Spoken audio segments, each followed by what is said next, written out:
عليك يا اختي. ايه دي يا ولاد؟ ان شاء الله ما تطلع قرعه يا اختي. ربنا ينصفك. اوعى اوعى وشك. اوه حاجه قشطه قشطه قشطه يا ام ربيعه او قلبك. يا ترى دي ايه؟ ايه؟ حمرا ولا بيضة؟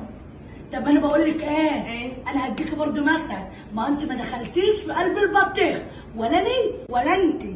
ان البطيخه دي طلعت حمرا يبقى انت حظك حلو. يا رب. طلعت وحشه مش هقول لك بقى.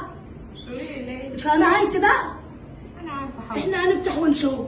البطيخه هيت قدامكم هي ومقفوله هي، وهنفتح ونشوف غادم.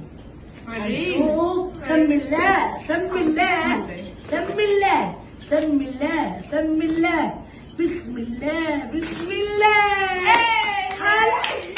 حظك بس انت غلبان والله يا عم. والله حظك غلبان. عنده بقى الطعم. قولي ما حدش يقدر. ما ترسميه كلك على بعضك. قال لك كرسي اللي انت قاعده عليه. ارسمني يا شمام. يلا يا جربوع. يا شمام. انت قد الخطه دي؟ قد الخطه دي. قد ايه؟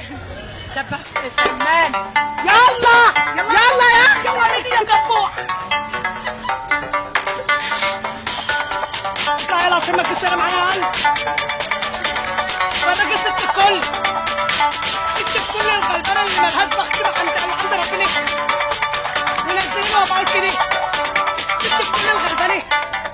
والست دي امي شقيانه طول عمرها. وعمو مصطفى الغلبان. انت هتخبي وشك ليه؟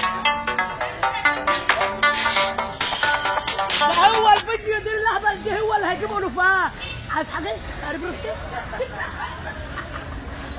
ايه دي؟ قد كده لسه ما تشلحش كده.